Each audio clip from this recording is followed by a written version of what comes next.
మాజీ మంత్రి హరీష్ రావు మీడియాతో మాట్లాడుతున్నారు. ఆ లైవ్ చూద్దాం. నదిలో వచ్చే వరదనే 3 నెలల్లో 2 నెలల్లో 15 రోజులు వస్తుంది. నీళ్ళు వచ్చినప్పుడు రప్ప గుంజుకోవాలి, మన ప్రాజెక్టులు నింపి పెట్టుకోవాలి. నువ్వు 8 గంటల కరెంటే ఇస్తా అంటే మోటార్లు ఆన్ అండ్ ఆఫ్, పొద్దుగాల 7 గంటలకు ఆన్ చేయాలి, సాయంత్రం 5 గంటలకు బంద్ చేయాలి. మరి ఎట్లా నింపుతావు నీ రిజర్వాయర్లు? ఎట్లా ఇస్తావు రైతులకు నీళ్లు? రేపు గోదావరిలో అయినా కృష్ణా నదిలో అయినా సంవత్సరం అంతా వరద ఉంటుంది కదా. నువ్వు సోలార్ పవర్ ఇస్తే ఆర్పీడీసీఎల్, ఎందుకంటే నువ్వేం చేసినావు, అన్ని లిఫ్ట్ ఇరిగేషన్ స్కీమ్లను ఆర్పీడీసీఎల్ కింద వేసేసినావు. ఆర్పీడీసీఎల్లో మరి కరెంట్ ఉండేదే 7-8 గంటలు 9 గంటలు ఉంటే రేపు ఈ మోటార్లు ఎట్లా నడవాలి అంటే రేపు కృష్ణా గోదావరి నీళ్లు కూడా రావు. రేపు కల్వకుర్తి కింద, నెట్టంపాడు కింద, భీమ కింద, కోయిల్ సాగర్ కింద, ఏఎంఆర్ ఎస్ఎల్బీసీ కింద, సీతమ్మ సాగర్ కింద, కాళేశ్వరం కింద రేపు పంటలు కూడా వండకుండా చేస్తావా రేవంత్ రెడ్డి అని నేను అడుగుతా ఉన్నా. రైతులకు నీళ్లు కూడా ఎగనామే పెట్టవా? ఇక వచ్చే నీళ్లు కూడా రాకుండా చేస్తావా? నీ థర్మల్ పవర్ లేకుండా ఆర్పీడీసీఎల్ రాత్రిపూట కరెంట్ ఎట్లా ఇస్తుందో చెప్పు. రాదు రేపు కరెంటు. అంటే రేపు బావుల కింద, బోర్ల కింద పండించుకునే రైతులకు 24 గంటల కరెంటు ఉండదు. ప్రాజెక్టుల కింద ఉండే రైతులకు లిఫ్ట్ ఇరిగేషన్లు పనిచేయి, రేపు సాగునీరు అందుబాటులో ఉండకుండా చేస్తున్నావు. ఇక మూడవది మంచినీళ్ళ పథకం, మిషన్ భగీరథ. లేదా హైదరాబాద్ మంచినీళ్ళు, హైదరాబాద్కి నీళ్ళు రావాలంటే ఎక్కడి నుంచి రావాలి? ఎల్లంపల్లికి వెళ్ళి రావాలి, నాగార్జున సాగర్కి వెళ్ళి రావాలి, సింగూరుకి వెళ్ళి రావాలి.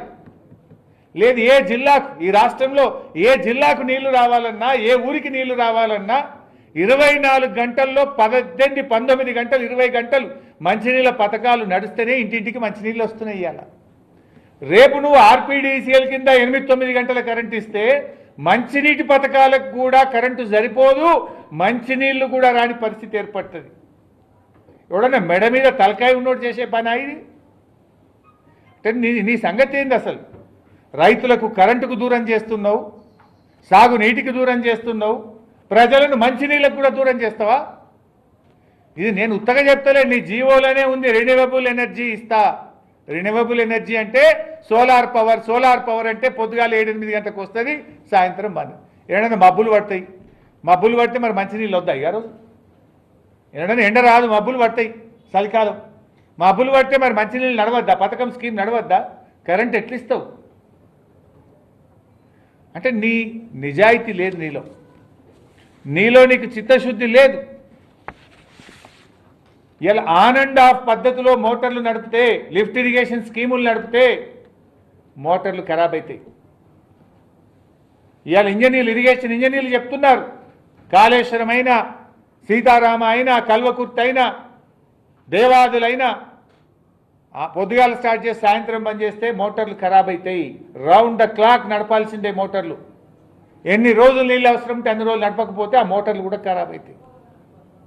అంటే రేవంత్ రెడ్డి ఇలా ఆర్పీడీసీఎల్ ఏర్పాటు చేసి ప్రజలను బోరు బావుల మీద ఆధారపడ్డ రైతులకు 24 గంటల కరెంటుకు దూరం చేస్తున్నాడు. లిఫ్ట్ ఇరిగేషన్ స్కీముల కింద సాగునీటి సదుపాయానికి రైతుల్ని దూరం చేస్తున్నాడు. ప్రజలకు త్రాగునీటికి దూరం చేసేటువంటి కుట్ర చేస్తూ ఉన్నాడు రేవంత్ రెడ్డి. ఇప్పటికే నీకు రైతులంటే చిన్న చూపు. రైతులను ఎరువులకు దూరం చేసినావు, రైతు బంధు పథకానికి దూరం చేసినావు, రుణమాఫీ ఎగబెట్టినావు, రైతు బీమా పథకానికి దూరం చేసినావు, వడ్లు కొనుగోలు చేయమంటే చుక్కలు చూపించినావు. ఇప్పుడు ఇంత కరెంటు కూడా రాకుండా చేస్తావా రేవంత్ రెడ్డి?